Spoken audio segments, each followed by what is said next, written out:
지난 인사청문회에서 민주당이 지금 여러 가지 실수가 좀 나왔다는 점에서 또 조국 수사 때와 딱 맞춰서 이렇게 좀 하려다 보니까 좀 무리하게 하려다 보니까 실수가 나온 게 아니냐. 그래서 뭐 완패라는 이런 이제 평가들이 있는데 이런 부분에 있어서 이제 국민들한테 그 후보자에 대한 좀 부적절성을 조금 설득력 있게 나타내지 못한 거 아니냐 이런 평가에 대해서 어떻게 좀 보시는지.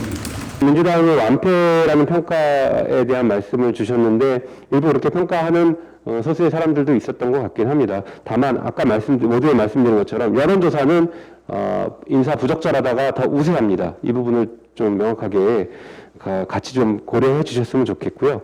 또 하나 중요한 것은 언론 보도에서도 지난 조국 전 장관 때와 비교해서는 언론 보도량이 상당히 적었다라는 것과 오히려 한동훈 후보자를 옹호하는 그 언론 보도도 좀 상당히 많았던 것 아닐까라는 분석도 좀 해볼 수 있을 것 같습니다. 물론 이제 그 당사자에 제기된 의혹의 정도에 따라서 언론의 방향이 달라질 수도 있겠지만 70여 곳에 대한 압수수색을 통해서 실시간으로 언론에 자료를 제공해왔던 것들 이런 것들과 같이 같은 선상에서 놓고 동등하게 좀 평가를 해주실 필요가 있다. 미디어 오늘 왜 한동훈 후보자가 법무부 장관으로서 부적격 인지에 대해서 명확하게 입장을 좀 밝힐 필요가 있을 것 같아서 오늘 기자간담회를 좀 잡았습니다. 구체적인 내용을 좀 말씀을 드리겠습니다. 지난 인사청문회에서 저 같은 경우에 법무부 장관의 수사지휘권 행사에 관련된 질의를 한 바가 있습니다.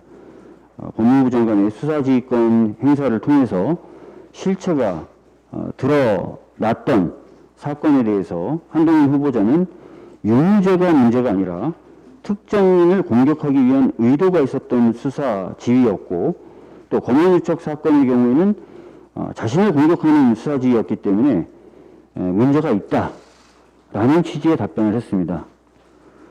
여러분 다 아시겠지만 수사 지휘 대상이 됐었던 도이치모터스 주가 조작 사건의 경우에는 2013년부터 문제 제기가 됐지만 제대로 수사가 되지 않았었습니다. 그러다가 수사지휘권 행사이자 5명이나 구속 기소가 됐습니다. 검찰에 대한 스폰서 의혹을 받았던 윤우진 전 용산 세무서장의 경우에도 제대로 수사가 되지 않았죠. 그러다가 수사지휘권 행사가 있자 상당히 많은 금액의 뇌물을 줬다라는 혐의로 구속 기소가 되었습니다. 이 이외에도 여러 사건들이 수사지휘권 행사를 통해서 수사가 진행됐고 기소가 되거나 또 유죄가 나오는 결과를 우리가 다 봤습니다. 그럼에도 불구하고 법무부 장관이 되겠다는 사람이 이러한 수사지휘권 행사가 특정인을 겨냥한 것이다. 그래서 그 결과와 상관없이 모두 다 부적절하다라고 이야기하는 것 과연 타당한 것인가 심각하게 의문을 가질 수밖에 없습니다. 법무부 장관은 정의를 구현해야 되는 그런 자리입니다. 그럼에도 불구하고 명백하게 수사 결과가 나온 사건들에 대해서조차도 이렇게 편향된 시각을 가지고 있는데 어떻게 이후에 공정한 공무집행이 가능할 것인가 심각하게 의문입니다. 다음으로 한동훈 후보자가 무혐의 받았던 채널A 사건 또 고발사주 사건 여러분 다 아시겠지만 대부분의 증거가 확보가 되지 않았던 사건입니다. 특히 채널A 사건의 경우에 그 불기소 이유서를 보시면 아시겠지만 상당히 의심이 간다는 겁니다. 여러 정황상. 그러나 관련된 것으로 밝혀져서 수사를 받았던 검사 또는 검찰 공무원들이 뭐 하드디스크를 포렌식한다든지 핸드폰의 비번을 알려주지 않아서 포렌식이 불가능하게 한다든지 심지어는 핸드폰에 안티 포렌식 앱을 깔아서 포렌식을 막는다든지 텔레그램이나 카카오톡의 대화 내용을 삭제한다든지 하는 식으로 증거 확보를 불가능하게 했습니다. 그래서 공수처는 아까 말씀드렸던 대로 의심할 만한 충분한 정황은 있지만 증거가 불충분하다라고 해서 무혐의한 것입니다. 과연 이것이 한동훈 후보자의 이야기대로 완벽히 그리고 깨끗하게 해명이 된 것입니까? 한동훈 후보자는 검찰에 대한 수사 지휘권을 폐지한다라고 하면서도 지난 인사청문회에서 검찰 후배들에게 개인적인 연락을 계속하고 사적인 만남도 하겠다라고 공언했습니다. 장관의 전화통화와 사적 만남의 그 무게가 어떠한지 국민들에게는 상식인데 후보자에게는 상식이 아니라 여전히 아무렇지도 않은 것이라고 이해하고 있는 것이 아닐까 생각됩니다. 이러한 것은 수사지휘권 폐지 공약의 진짜 속내를 드러낸 것으로서 사적 수사 지휘를 하겠다라는 이야기와 다를 바가 없습니다. 우병우가 팔짱을 끼고 수사를 받았듯이 사적 연락을 핑계로 전화해서 수사 지휘하겠다라는 것과 다를 바가 없습니다. 좀 정리해 보겠습니다. 검찰총장과 연락이 안 되면 검찰총장 부인에게 연락하는 황당한 업무 처리 방식을 취해왔던 사람, 심지어 자신이 검언 유착 사건에 깊게 연루되어 수사를 받게 될 위험에 처해 있던 기간에 그런 연락을 취했던 사람, 장관이 되어서도 검찰 후배들에게 자유롭게 사적 연락을 지속하겠다라고 공언을 하고 있고, 자신을 지명한 윤 대통령과 황당한 이해충돌 관계에 처하게 될 위험에 처한 후보자, 자신과 윤 대통령이 연루된 사건 수사와 재판은 계속되고 있다는 이런 사실들을 종합해 보면 공정과 상식을 외치던 윤 대통령이 한동훈 후보자에 대한 지명은 철회하는 것이 마땅할 것입니다. 한동훈 후보자가 이제 법무장관 임명 관련해서 서두를 이유가 없는데 혹여 서두른 이유가 지금 공석인 검찰총장 임명과 관련된 것이라면 관련된 말씀 좀 드려야 되겠습니다. 지금 언론 기사에 검찰총장의 후보자로 윤석열 대통령이 검사 시절에 친분 있는 사람들 언급이 많이 되는데요. 아시다시피 현행 법률상 검찰총장 임명하는 초기 단계에서는 대통령이나 법무부 장관이 관여를 못하게 되어 있습니다. 검찰총장 후보 추천위원회가 엄연히 있고 그 추천위원회에서 3명을 추천을 한 이후에 법무부 장관이 제청을 하고 대통령이 임명을 하시게 돼 있다는 말씀입니다. 즉 그 전 단계에서 대통령실이나 법무부 장관이 관여하는 것은 법 위반일 수 있다. 그렇기 때문에 검찰총장을 가까운 사람으로 임명을 하고 그 이후에 검찰의 인사를 통해서 향후 검찰을 대통령실이나 법무부가 영향력을 끼치려고 한다는 것은 매우 잘못됐고 국민들께서 엄중히 바라보실 거라는 말씀도 추가로 드립니다. 노트북 기부 과정에 대해서도 누가 처음에 그 회사에 연락했느냐라고 하는 질문에 대해서 명확히 답변을 못했습니다. 지금도 거기에 대해서 정확하게 답변을 하고 있지 않습니다. 부모 찬스가 맞는지 본인이 직접 연락한 것이 명확하게 확인이 돼야 될 내용입니다. 한동훈 후보자가 검찰 내부 게시판에 사직에 관해서 지난 몇 년 동안 이제 자기 선출한 이유로 권력으로부터 관계 가까운 집착과 다른 인식을 당했지만 팩트와 상식을 무기로 혹성과 실천을 드러났다는 그런 취지인데 여당과 문재인 정부를 비판하는 그런 부분입니다. 요거에 대해서 어떻게 보시는지 한 말씀 여쭤보시고요. 그리고 지난 인사청문회에서 민주당이 지금 여러 가지 말씀 많이 해주셨지만 여러 가지 실수가 좀 나왔다는 점에서 또 조국 수사 때와 딱 맞춰서 이렇게 좀 하려다 보니까 좀 무리하게 하려다 보니까 실수가 나온 게 아니냐. 그래서 뭐 완패라는 이런 이제 평가들이 있는데 이런 부분에 있어서 이제 국민들한테 그 후보자에 대한 좀 부적격성을 조금 설득력 있게 나타내지 못한 거 아니냐 이런 평가에 대해서 어떻게 좀 보시는지. 그리고 마지막으로 한 가지 아까 박주민 간사님께서 한동훈 후보자가 이제 채널 사건 관련해서 이제 대처를 하면서 법 기술자다운 노력을 한 게 뭐 그런 언급을 하셨는데 실제로 그런 노력을 한 게 어떤 게 있다고 보고 계신지가 한번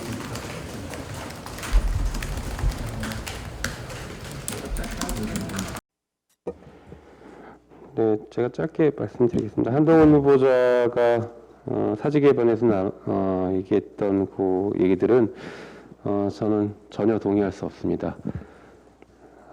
당시에 수사권과 검찰총장으로서의 그 지휘권 등을 모두 다 가지고 있는 상태에서 수사와 감찰을 방해했던 것이 명백한 사실로 밝혀졌습니다.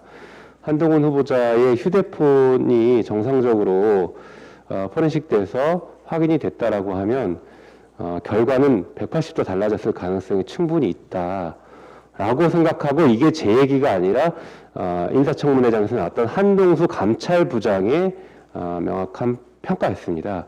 한동수 감찰부장은 심지어는 휴대폰을 열어보지 않더라도 충분히 이 사건이 어떤 사건이다라고 평가할 수 있다라고 얘기했습니다.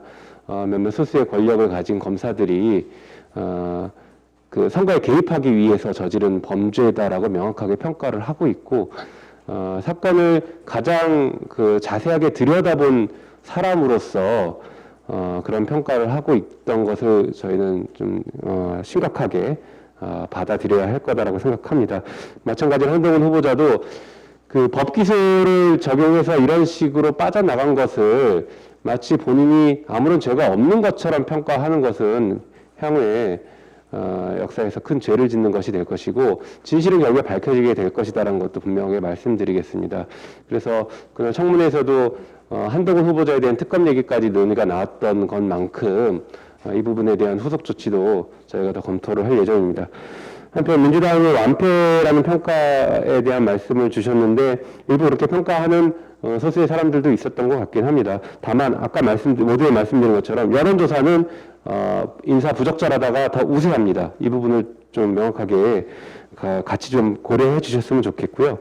또 하나 중요한 것은 언론 보도에서도 지난 조국 전 장관 때와 비교해서는 언론 보도량이 상당히 적었다라는 것과 오히려 한동훈 후보자를 옹호하는 그 언론 보도도 좀 상당히 많았던 것 아닐까라는 분석도 좀 해볼 수 있을 것 같습니다. 물론 이제 그 당사자에 제기된 의혹의 정도에 따라서 언론의 방향이 달라질 수도 있겠지만, 저희가 인사청문회에서도 명확하게 지적했던 것처럼 그 당시에 검찰이 갑자기 인사청문회를 앞두고 수사를 들고 나와서 대통령이 인사권에 도전하는 방식의 수사를 진행했던 것, 그리고 70여 곳에 대한 압수수색을 통해서 실시간으로 언론에 자료를 제공해왔던 것들, 이런 것들과 같이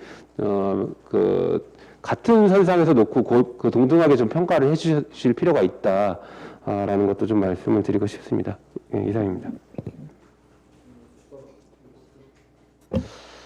예, 저는 이제 마무리하기 전에 아까 한동훈 후보자가 검찰 그 내부 망에 글을 쓰셨다고 이제 언론에서도 봤는데요. 검사로서 본인의 소회를 검찰청의 내부 망에 올릴 수는 있다고 생각합니다. 그리고 거기에 대해서 개인적 소회를 밝히는 거는 뭐 그럴 수 있다고 생각을 합니다. 그런데 본인 신분은 지금 검사로서가 아니라 대한민국의 법무부 장관 후보자로서 이제 글을 현재 있는 그 신분에서 이제 글을 쓴 거지 않습니까? 그러니까 굉장히 자신의 글이 정치적으로 어떤 의미를 가지게 되는지, 어떤 위상을 가지고 있는지를 누구보다 잘 아는 그런 사람이 정치적인 공격을 위한 글을 쓴 거 아니냐라고 하는 평가를 받을 수밖에 없는, 그걸 뻔히 알면서도 이렇게 썼다는 것은 저는 대단히 부적절하다, 이렇게 우선 말씀을 드리고 싶고요. 특히 장관이라는 자리는 국민 전체를 대표하는 자리인데다가 윤석열 정부의 초대 장관, 그것도 윤석열 대통령의 가장 측근이라고 불리는 사람이 장관으로 이제 후보자로 있는 그런 이제 상태에서 이제 이런 전 정부가 자기한테 어떻게 했다, 이런 이제 아주 자극적인 정치적 언어를 쓰는 것은 저는 이 시점에서 과연 이게 공직 후보자로서의 적절한 처신인가에 대해서 한번 되돌아보셔야 된다, 그 말씀을 드리고 싶고, 그런 면에서 아까 우리 김종민 의원도 강력히 말씀하셨지만 지금 이제는 한쪽 편, 그러니까 자기가 스스로 그냥 한쪽 편의 대변자다, 한쪽 편의 입장을 대변한다라고 하는 입장을 가져서는 이 장관 내지는 국무위원으로서의 그런 이제 이 앞으로 국무위원으로 임명될지도 모르는 그런 이제 있는 입장으로서 대단히 부적절하다는 것을 다시 한번 좀 또 스스로 되돌아보시기 바란다라고 하는 말씀을 드리고 싶어요. 이 정도 말씀을 드리겠습니다. 그렇게 하고 오늘 이 자리는 이것으로 마치도록 하겠습니다. 기자 여러분들 감사하다는 말씀 드립니다.